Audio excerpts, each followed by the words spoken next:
یہ ایک معزز خاندان تھا جس کے علم، اخلاق اور ہمدردی کی بہت شہرت تھی۔ داس نے بھی اپنے والدین سے یہی تعلیم پائی کہ ہمیشہ سچائی کی جستجو کرنی چاہیے اور کمزوروں کی مدد کرنی چاہیے۔ ان دنوں حکومت کے اعلیٰ عہدوں یعنی کہ انڈین سول سروس میں شامل ہونے کے لیے انگلستان جا کر امتحان دینا پڑتا تھا۔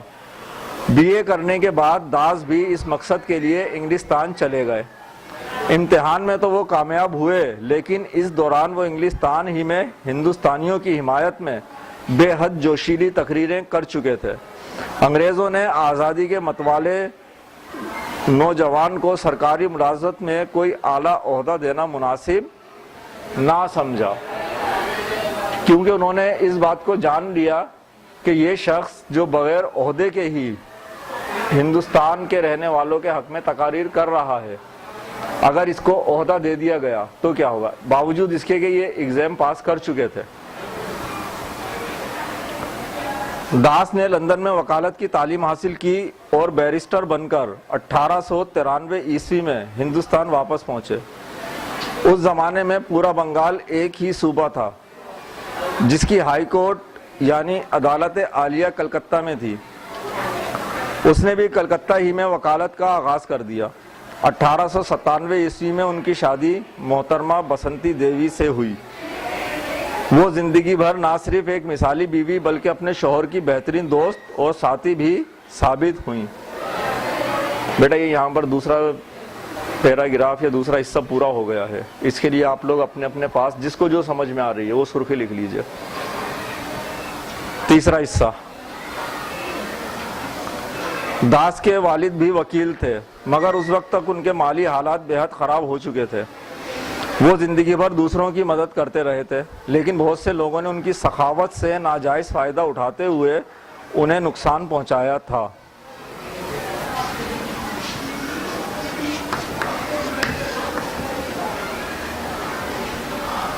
داس کے والد صاحب سخی یعنی کہ دوسروں کی مدد کیا کرتے تھے۔ لوگوں نے کیا کرا ہے، ان کی سخاوت سے ناجائز فائدہ اٹھایا ہے، یعنی کہ جو جائز تھے وہ لوگ بھی ان سے حاصل کرتے رہے اور جو حقدار نہیں تھے انہوں نے بھی اس سے فائدہ اٹھایا۔ نتیجہ یہ تھا کہ خود انہیں دوسروں سے قرض لینا پڑا تھا۔ اب ان پر کئی لوگوں کا اچھا خاصا قرضہ چڑھ چکا تھا جسے وہ ادا کرنے کے قابل نہیں تھے۔ داس اپنے والدین کے نہایت فرما بردار تھے۔ انہوں نے وکالت کے پیشے میں سخت محنت کی۔ ایک طویل عرصے تک وہ پیدل بھی عدالت جاتے رہے۔ اس دن رات کی محنت سے داس نے روپیہ جمع کر کے والد صاحب کے تمام قرضے ادا کر دیے۔ داس نے ایسے رہنماؤں کے مقدمے بھی لڑے جنہیں انگریزوں نے آزادی کی حمایت کرنے پر گرفتار کیا تھا۔ اس کے ساتھ ساتھ ان کی دیانت داری پر صرف اپنوں ہی کو نہیں بلکہ غیروں کو بھی اعتماد تھا۔ چنانچہ ایک موقع پر خود برطانوی حکومت نے داس کو بعض ہندوستانی تاجروں کے خلاف اپنا وکیل بنایا۔ داس نے اس شرط پر قبول کر لیا کہ وہ وطن کے مفاد کے خلاف کچھ نہیں کریں گے۔ جن تاجروں کے خلاف یہ مقدمہ تھا وہ داس کے پاس آئے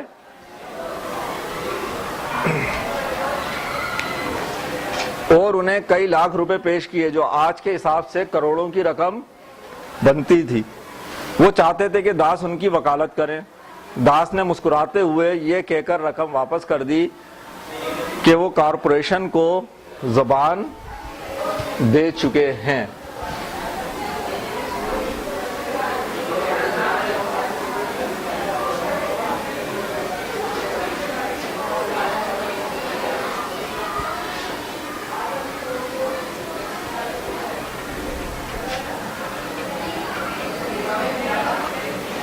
آپ کے جو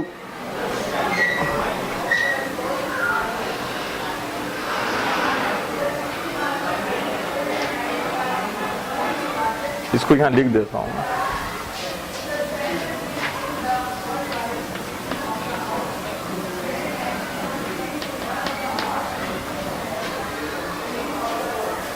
کارپوریشن آپ کی وہ جماعت جو یا کمیٹی جو قانوناً کسی کام کرنے کی مجاز ہو، جس کو قانونی اختیار حاصل ہو کہ وہ یہ کام کر سکتی ہے۔ دیانتداری، محنت اور حب الوطنی کی وجہ سے داس کی وکالت کی ایسی دھوم مچی کہ ایک وقت آیا جب وہ ہر ماہ 50,000 روپے کمانے لگے۔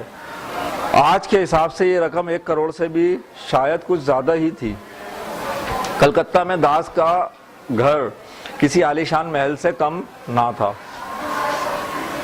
لیکن اس آمدنی کا زیادہ حصہ فلاحی کاموں میں صرف ہو جاتا تھا۔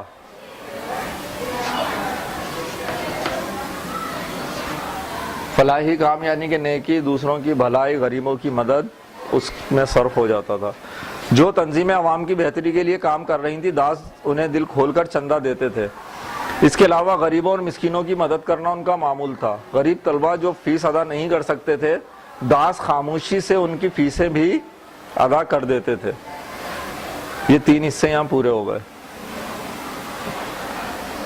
کیا کوئی بچہ مجھے پہلے، دوسرے، تیسرے کے لیے اس نے کوئی ٹاپک جو ڈھونڈا ہو کوئی شیئر کر سکتا ہے؟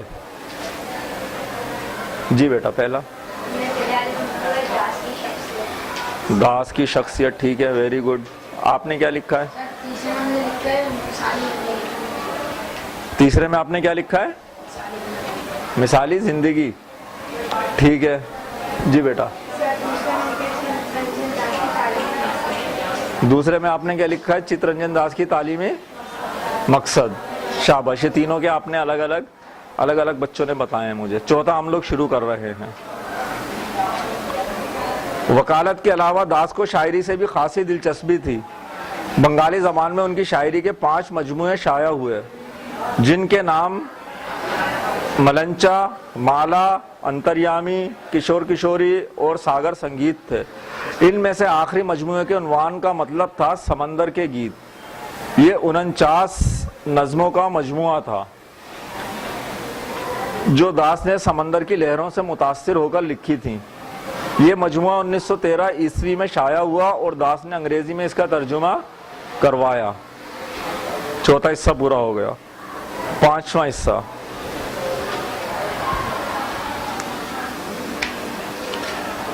داس چاہتے تھے کہ ہندوستان انگریزوں سے مکمل آزادی حاصل کر لے۔ 1920 عیسوی میں گاندھی جی نے اس مقصد کے لیے تحریک شروع کی تو داس بھی اس تحریک میں شامل ہو گئے، لیکن وہ گاندھی جی کی تمام باتوں سے اتفاق نہ کر سکے۔ داس کا خیال تھا کہ عوامی جدوجہد کے ساتھ ساتھ انتخابات میں حصہ لے کر قانونی اور جمہوری جدوجہد بھی کرنی چاہیے۔ 1922 عیسوی میں ہندوستان کی سب سے بڑی سیاسی جماعت انڈین نیشنل کانگریس کا سالانہ اجلاس گیا کے مقام پر ہوا تو داس کو صدر بنایا گیا۔ انہوں نے اپنے خطبہ صدارت میں ایک نئی جمہوریت کا تصور پیش کیا جو مشہور امریکی مصنفہ پارکر فولڈ کی کتاب نئی ریاست سے لیا گیا تھا۔ داس نے بڑے واضح الفاظ میں اعلان کیا کہ ہندوستان کے مسلمانوں کو اپنی علیحدہ قومیت برقرار رکھنے کا مکمل حق حاصل ہے اور مسلمانوں کے اس حق کی نفی کر کے ہندوستان ترقی نہیں کر سکتا۔ انہوں نے کہا کہ مسلمانوں کو ان کے حقوق دے کر ہی ہندوستان میں سچا امن قائم ہو سکتا ہے اور سچی آزادی مل سکتی ہے۔ اس کے لیے انہوں نے تمام اسلامی دنیا کے اتحاد پر زور دیا اور کہا کہ اسلامی دنیا کو متحد کرنے کے بعد پورے ایشیا کو متحد کرنا چاہیے۔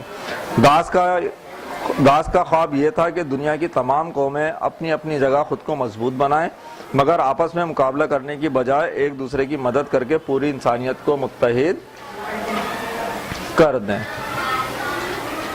اس نقطہ نظر کو سامنے رکھ کر داس یہ کہہ رہے تھے کہ ہندوستان کے مسلمانوں کو بھی اپنے لیے علیحدہ وطن حاصل کرنا چاہیے اور جبھی ہم اپنے ملک میں سچا امن قائم کر سکیں گے۔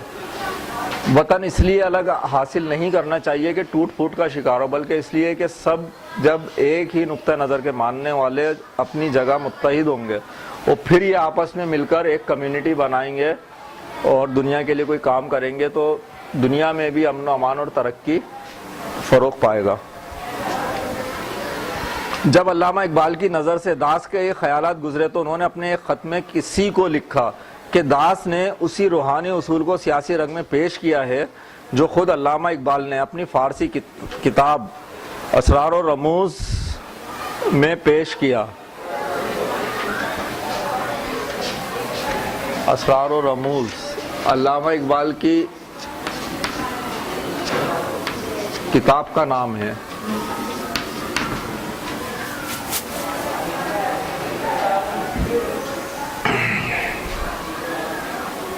ویسے اگر لفظی معنوں میں دیکھیں تو پوشیدہ باتوں کا راز، چھپی ہوئی باتوں کا راز، چھپے ہوئے راز۔ چھٹا حصہ، کانگریس کے سالانہ اجلاس میں خطبہ صدارت پیش کرنے کے بعد داس نے کانگریس کی صدارت سے استعفیٰ دے دیا کیونکہ کانگریس ان کے خیالات کی تائید نہیں کر رہی تھی۔ تائید، طرفداری کرنا یا ہاں میں ہاں ملانا یا ان کی بات ماننا۔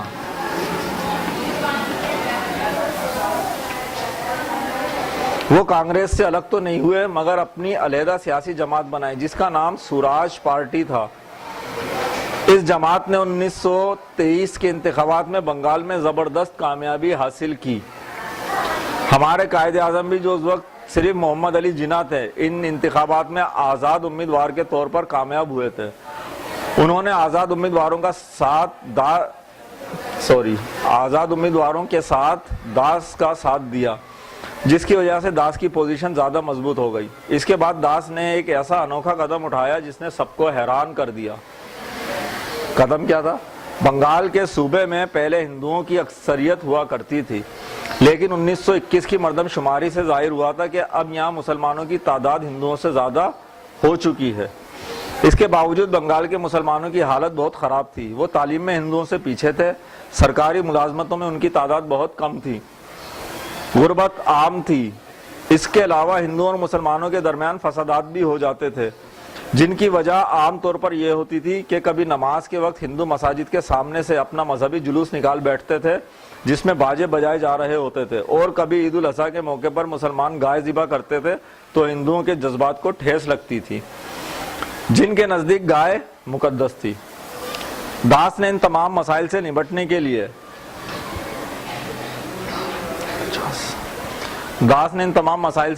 کے لیے بنگال کے مسلمان رہنماؤں کے ساتھ معاہدہ کیا جسے میثاق بنگال یا بنگال پیکٹ کا نام دیا گیا۔ اس میں مسلمانوں کے تمام جائز مطالبات تسلیم کر لیے گئے۔ طے پایا کہ ہندو نماز کے اوقات میں مساجد کے سامنے سے جلوس نہیں نکالیں گے۔ اسی طرح مسلمان گائے ذبح کرنے سے گریز کریں گے لیکن مذہبی مواقع پر ذبح کر سکتے ہیں بشرط یہ کہ جان بوجھ کر ہندوؤں کے سامنے ذبح نہ کریں۔ اس کے علاوہ تمام تعلیم گاہوں اور سرکاری ملازمتوں میں مسلمانوں کو ان کی آبادی کے تناسب سے حصہ دیا جائے گا۔ جب تک تعلیم گاہوں اور ملازمتوں میں مسلمانوں کا حصہ ان کی آبادی کے تناسب کے مطابق نہ ہو جائے اس وقت تک نئے داخلوں اور نئی ملازمتوں میں سے 60 یا 80% حصہ مسلمانوں کو ملے گا۔